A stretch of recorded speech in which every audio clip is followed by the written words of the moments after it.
Few things are as challenging as getting rid of the fat that builds up on the sides of your waist. You may even lose weight overall, but those stubborn love handles always seem to stick around. This is a real problem that affects both men and women, often becoming a source of insecurity.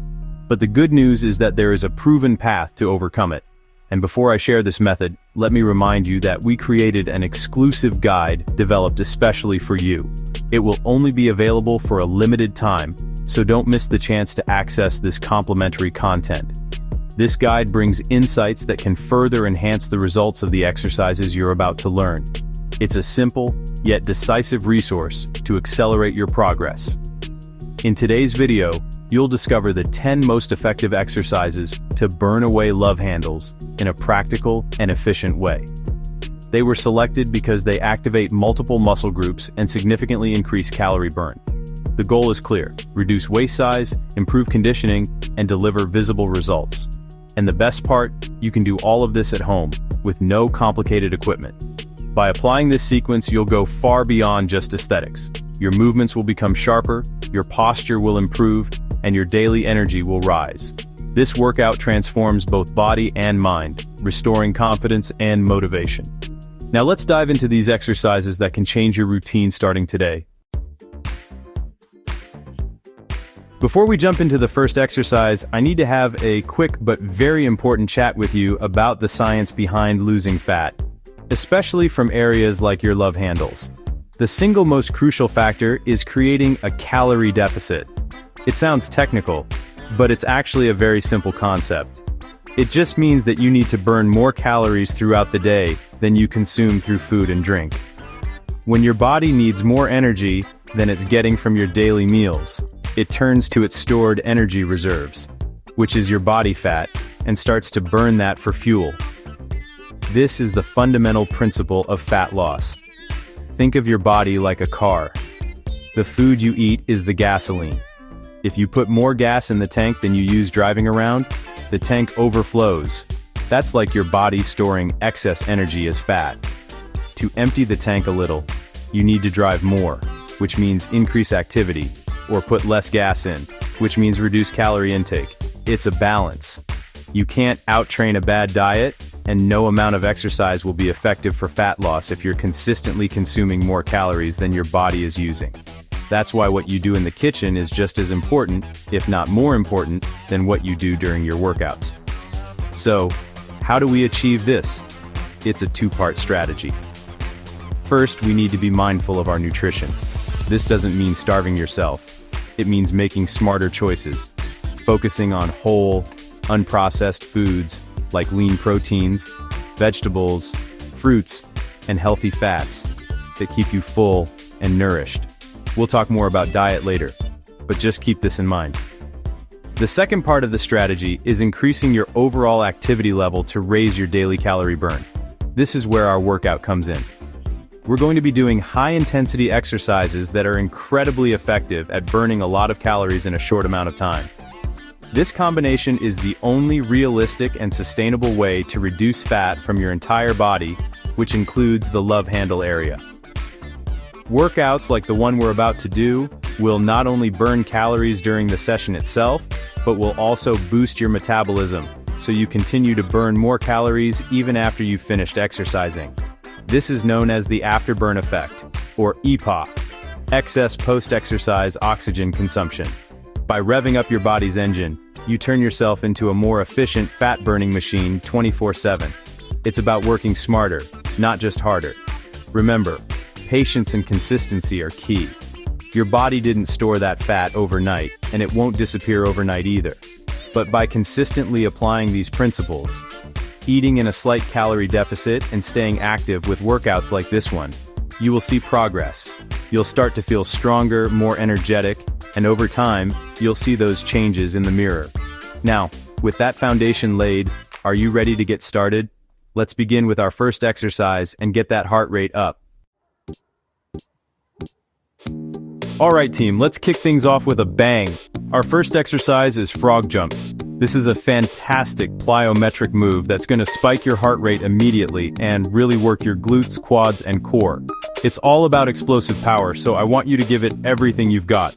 We're going to start at the back of our mat, standing with our feet about shoulder width apart. This starting position is your home base, and we'll be returning to it throughout the movement. Get ready to feel the burn in your legs. From your starting position, I want you to drop down into a low squat. Go as low as you comfortably can, keeping your chest up and your back straight. As you reach the bottom of your squat, bring both of your hands down and tap the floor right between your feet. This ensures you're getting that full range of motion. Don't just bend at the waist, really sink your hips down. This is the coiling phase, where you're loading up all the energy for the explosive part of the movement. Now for the fun part. From that low squat position with your hands on the floor, you are going to explode upwards and forwards. Use the power from your legs and glutes to jump as far forward on your mat as you can, landing softly on the balls of your feet. Think of a frog leaping across a pond. That's the kind of power we're looking for. As you land, immediately absorb the impact by sinking back into another low squat. The landing should be controlled and quiet to protect your joints. Once you've landed that forward jump, you're not going to rest. From that squat position, you're going to immediately perform a smaller jump backward to return to your original starting position at the back of the mat. So it's one big, powerful jump forward and one smaller, controlled jump back. This back and forth motion is what makes the exercise continuous and keeps your heart rate soaring. It's a constant cycle of loading and exploding. The key here is to maintain a continuous, fluid rhythm. Don't pause for too long between the forward and backward jumps. It's a constant flow. Squat down, tap the floor, explode forward, land softly, and immediately jump back to the start.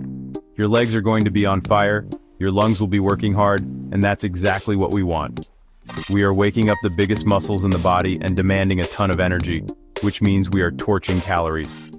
Let's get ready for our first set. Great job on those frog jumps. I hope your legs are feeling warmed up. Next up, we have a killer combination move that will target your core, chest, shoulders, and triceps, all while keeping that heart rate elevated. We're doing a mountain climber and push-up combo. This is a fantastic exercise for building core stability and upper body strength simultaneously. Let's get down into a high plank position to start. Your hands should be directly under your shoulders, and your body should form a straight line from your head to your heels. First, let's focus on the mountain climber portion. From your strong high plank, you're going to drive your right knee in towards your chest, then quickly switch and drive your left knee in towards your chest. The movement should be quick and controlled, as if you're running in place horizontally. It's crucial to keep your core engaged and your hips down. Avoid letting your butt pike up into the air. You want to maintain that solid plank form throughout. We are going to do a total of 4 alternating mountain climbers. So that's right, left, left. Immediately after you complete the 4th mountain climber, without any rest, you are going to transition into the push-up part of the combo. From that high plank, lower your body down towards the floor, keeping your elbows tucked in close to your body. Go as low as you can while maintaining good form, ideally until your chest is just a few inches from the ground. Then, press forcefully back up to the starting high plank position. We're going to do 2 push-ups in a row. So, the full cycle looks like this. 4 quick mountain climbers, followed immediately by 2 strong push-ups. As soon as you finish your second push-up, you go right back into the 4 mountain climbers. There's no rest between the movements. This seamless transition is what makes the exercise so challenging and effective. Your core has to work overtime to stay stable as you switch between the dynamic leg movement and the upper body press. If you find the push-ups challenging, don't worry. You can always modify by dropping to your knees for the push-up portion. Just make sure you keep that straight line from your head to your knees. The goal is to keep moving and maintain good form. This combo is a real metabolic powerhouse. It gets your heart pumping, builds strength in your entire upper body, and absolutely shreds your abs. Let's get into position and smash it. Awesome work on that combo. Your upper body and core should be feeling it. Now, we're going to switch our focus back to the lower body, but this time we're moving in a different plane of motion. Get ready for lateral speed lunges. Most of our daily movements and many exercises are forward and backward. This exercise is fantastic because it targets the inner and outer thighs, as well as the glutes, in a side-to-side motion, which is crucial for balanced strength and mobility. Let's start by standing in the center of our mat with our feet together. From this centered position, we're going to initiate the movement by taking a big, controlled step out to your right side. As you step out, keep your left leg straight and sink your hips back and down, as if you're trying to sit in a chair that's behind you. Your right knee should be bent, tracking in line with your right foot. It's essentially a single leg squat. A very important detail here is to keep both of your feet pointing straight forward throughout the entire movement. Don't let your feet turn outwards. Go as deep into the lunge as you can while keeping your chest up and your back straight. You should feel a deep stretch in your left inner thigh and a strong contraction in your right glute and quad. The depth will depend on your flexibility and strength, so just go to your comfortable limit. Once you've hit the bottom of the lunge, I want you to powerfully push off your right foot to return to the starting position, standing tall in the center of your mat with your feet together. The return should be explosive. As soon as you return to the center, you're going to immediately repeat the movement on the other side. Take a big step out to your left, sinking your hips back and down while keeping your right leg straight. Again, keep both feet pointing forward. Push off your left foot to explode back to the center. The speed part of the name comes from the quick transition from one side to the other.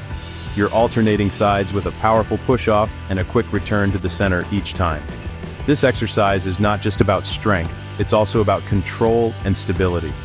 Focus on the quality of each lunge. Don't just fall into the movement, control the descent and power out of it. This move will not only build strength in your legs and glutes, but also improve your hip mobility and stability. It's a fantastic functional exercise that also gets your heart rate up due to the dynamic, continuous nature of the alternating sides. Let's get ready to lunge it out.